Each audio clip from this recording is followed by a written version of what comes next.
I stood frozen in my own doorway, watching my twin sister wear my silk robe like it belonged to her.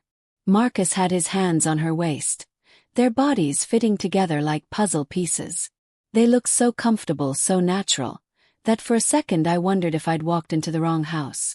But no, this was my home, my husband, my life.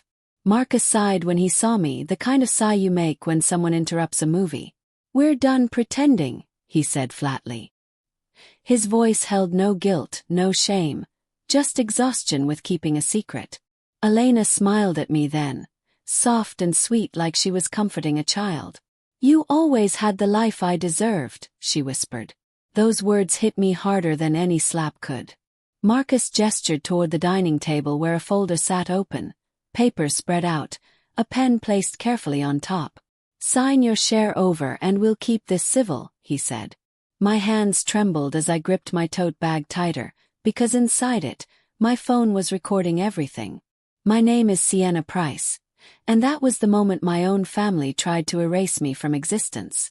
The memory hit me like a train the moment I closed the bedroom door behind me. 4 months, Marcus had been obsessed with money.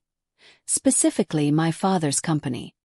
He'd brought it up during dinner, during our morning coffee, even during arguments that had nothing to do with business. "We should talk about your ownership percentage," he'd say, framing it like marriage counseling. I thought he was being practical, maybe even protective. How stupid I'd been. That night after catching them together, my phone buzzed with a text from Marcus. "Let's handle this like adults." He offered me a settlement, actual money in exchange for signing away my ownership in Dad's company. The amount seemed generous until I realized what I'd be losing. Then Mom called. Her voice was gentle, practiced like she'd rehearsed the words. "Stop fighting this, Sienna. Let your sister be happy for once." My stomach twisted into knots. This wasn't motherly advice. This was coordination. This was a plan. I opened our shared laptop with shaking fingers and saw an email draft titled, "Transfer Schedule." My blood ran cold. The email made my chest tight. There were dates, specific amounts, and an account number I didn't recognize. Under a section labeled Notes, I read the words that changed everything. "Once she signs, finalize immediately. Her mother will keep her compliant." My throat closed up. Mom wasn't just taking sides, she was actively helping them. I scrolled down and saw the account holder's name. Elena Marie Price. My twin's full name. She already had an account set up and waiting for my inheritance. My hands moved on autopilot, taking screenshots, forwarding everything to my personal email, then clearing the browser history the way criminals do on TV shows. Because that's what I was up against. Criminals. Criminals who shared my last name, my DNA, my childhood memories. I closed the laptop carefully and sat in the dark living room, trying to process what I'd learned. A notification lit up my phone screen, and my heart nearly stopped. Marcus had filed a transfer request in my name. He was already moving forward, already acting like I'd agreed. They weren't asking anymore. They were taking. I drove to Mom's house the next morning, still hoping, stupidly, desperately hoping, that she'd chosen them by accident, that she didn't understand what they were doing. I found her in the kitchen making tea, and when I mentioned the affair, she didn't even look surprised. "Why can't you just let this go?" she snapped, setting her cup down hard enough that tea splashed onto the counter. She called Elena sensitive and misunderstood, like those words justified adultery and theft. "She's finally happy, Sienna. Why do you have to ruin that?" When I reminded her that Marcus was my husband, she turned to face me with cold eyes. "Maybe if you weren't so hard to love, he wouldn't have looked elsewhere." The words knocked the air from my lungs. I stood there in her kitchen, the same kitchen where she'd made my birthday cakes and packed my school lunches, and I didn't recognize her anymore. My twin hadn't stolen my husband alone. She'd had help from the woman who was supposed to protect me. I turned to leave, but Mom grabbed my arm. "I've known about them for months," she admitted, her voice quieter now. "I thought you'd figure it out and do the right thing." 2 days later, Marcus transformed into the perfect husband. He brought me coffee in bed, asked about my day, touched my shoulder gently when he passed me in the hallway. It felt like being touched by a stranger wearing my husband's face. Then he surprised me with a gift. A trip to Hawaii. "You need time to clear your head," he said softly, showing me the confirmation email. "Just relax and think about what you really want." I opened the email on my own phone later and felt ice spread through my veins. One-way ticket. Departure date clear. Return date, none. When I asked him about it that evening, keeping my voice light and curious, he shrugged like it was nothing. "We'll figure out the return later," he said. "Just see how you feel." Like I was a package being shipped away from my own existence. Destination uncertain, return unlikely. I smiled weakly and thanked him, then immediately forwarded the email to my father's old attorney, Mr. Chen. His response came within an hour. "Do not leave. They're attempting to physically remove you from the situation. Call me immediately." Mr. Chen's office smelled like old books and furniture polish. He listened to my recording without interrupting, his expression growing darker with each passing second. When it finished, he set down his glasses and looked at me seriously.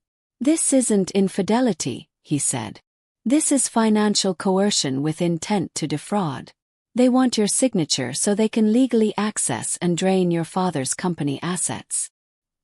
He explained that Dad had built protections into the ownership structure, safeguards that triggered if coercion or fraud were detected. But we needed more evidence, more proof of their coordination and intent. Mr. Chen leaned forward, his voice dropping low. "You need to act broken, Sienna. Make them think you're defeated. Careless criminals make mistakes, and we need them to make every mistake possible."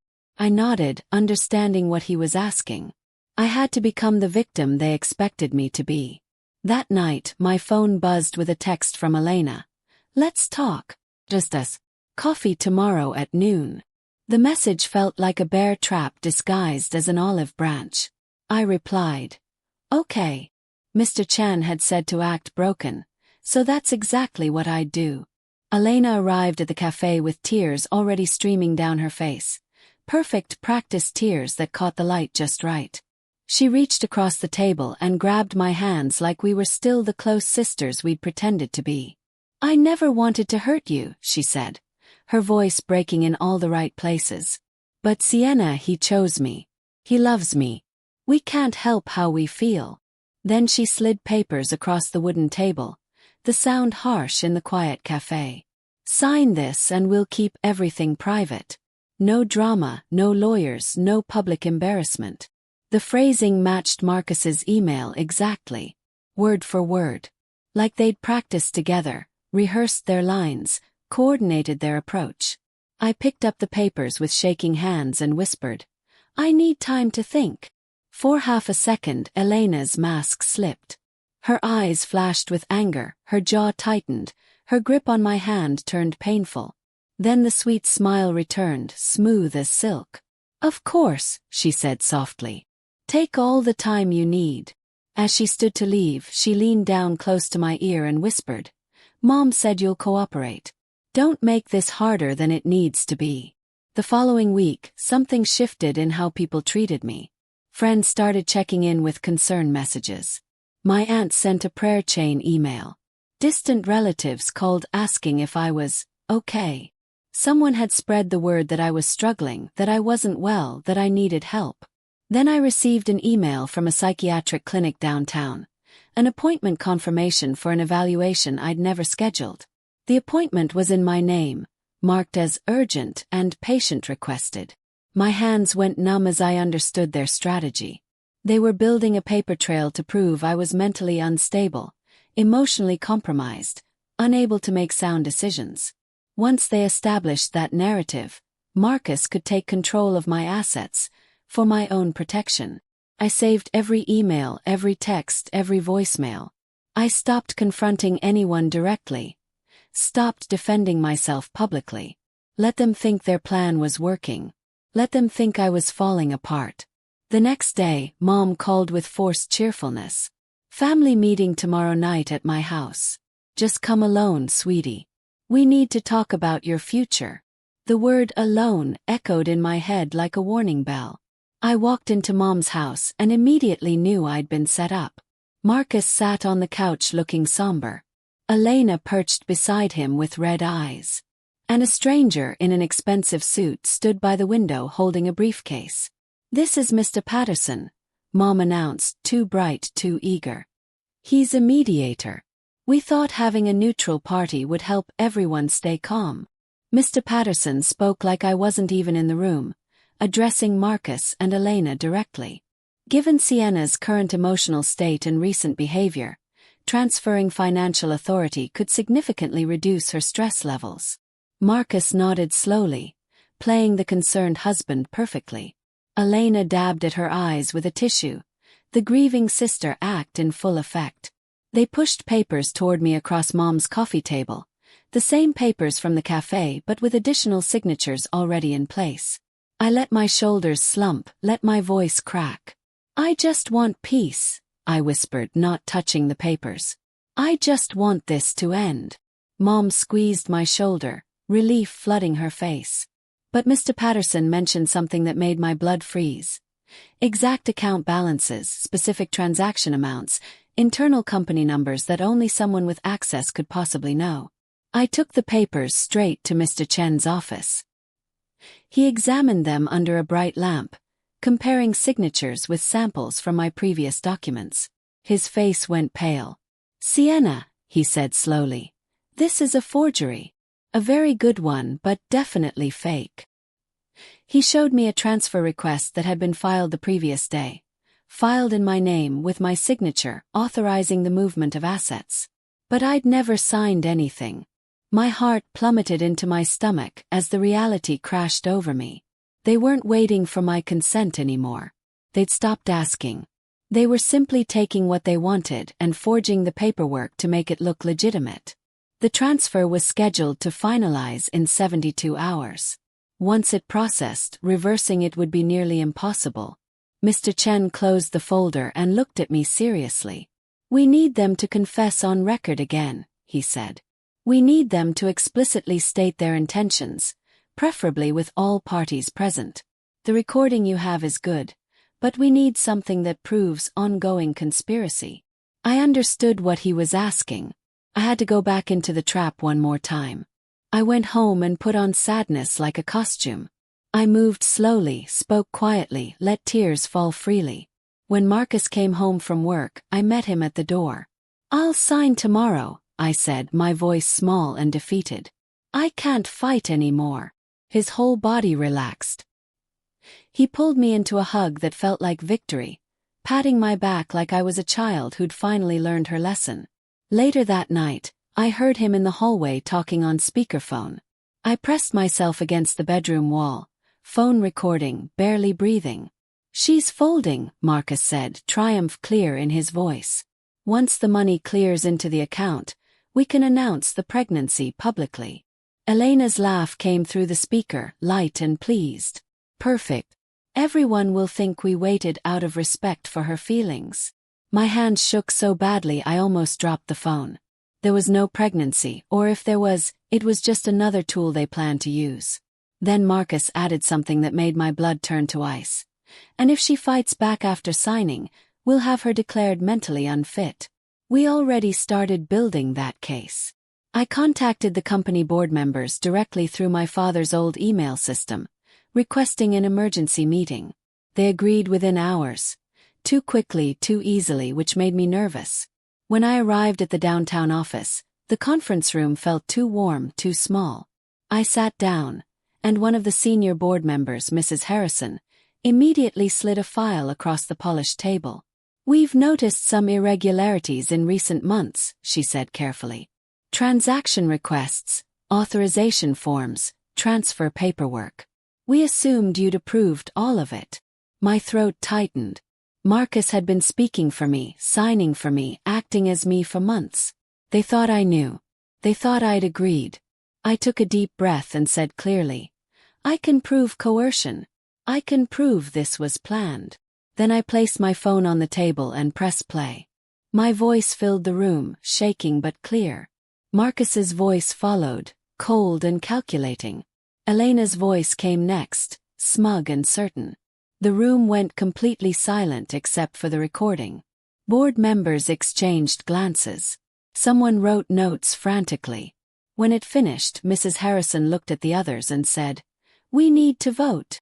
The vote was unanimous. Freeze all transfers immediately, revoke Marcus's access, launch a formal investigation. Automatic alerts would be sent to everyone involved, including my husband. Marcus came home that night like a storm. He slammed the door so hard the pictures rattled on the walls. "What did you do?" he shouted, his face red with rage. "What the hell did you do?" Within minutes, my phone exploded with calls. Mom screamed that I was destroying the family, that I was selfish and cruel.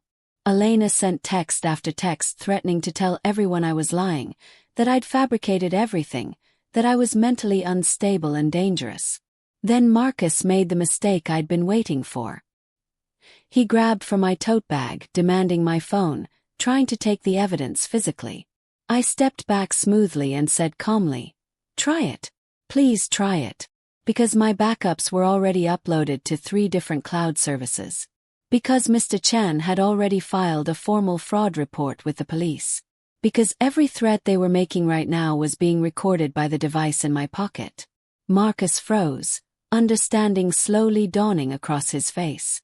Control was slipping through his fingers like water. The doorbell rang. Elena stood there, mascara running, hands shaking. She pushed past Marcus and screamed at me, "You're ruining everything. We planned this perfectly. You were supposed to just sign and disappear." The official board hearing happened in a formal conference room downtown with lawyers present. Marcus arrived in his best suit, playing the respectable businessman. Elena stood beside him with one hand resting on her stomach, performing the pregnancy glow for the room. But Mr. Chen was ready. He presented the forgery evidence first. The fake signatures, the unauthorized transfer requests, the falsified documents. Then came the email chain with the transfer schedule and Mom's role. Finally, he played the hallway recording where Marcus discussed the pregnancy announcement and the plan to have me declared unfit. Whispers spread through the room like wildfire. Marcus's confident expression crumbled. Elena went pale, her hand dropping from her stomach. Then the doors burst open and Mom rushed in, completely unaware she wasn't supposed to be there. "This is family business," she screamed at the board. "You have no right to interfere. We've been trying to get her to sign for months." Months. The room went dead silent. She just admitted the timeline, the coordination, the premeditation, everything we needed. The board chair, Mr. Williams, looked at Marcus with disgust. "Your access is revoked effective immediately. Security will escort you out." Court wasn't dramatic like in movies. It was quiet, procedural, precise. The forged documents were declared void. The attempted transfer became criminal evidence in a fraud investigation. Marcus lost his position at the company, lost his access to our joint accounts, and lost the reputation he'd built on pretending to be trustworthy. Elena didn't just lose him, she lost everything else too. Friends stopped calling when the recordings made it impossible to defend her. Family members who'd supported her went silent when the truth came out. The image she'd cultivated of being the sensitive, misunderstood twin shattered completely. Mom begged me privately one last time, showing up at my new apartment unannounced. "Don't cut me off," she pleaded, tears real this time. "I'm still your mother." I looked at her and felt something unexpected wash over me. Peace. Not anger, not hatred, just quiet peace. "I'm not punishing you," I said softly but firmly. "I'm choosing a life where I don't have to compete for love, where I don't have to prove I deserve basic loyalty." I walked away with my father's legacy intact, my dignity untouched, and a new apartment where silence felt safe instead of suffocating. They'd stolen my husband thinking they were taking my life, only to realize they'd handed me my freedom.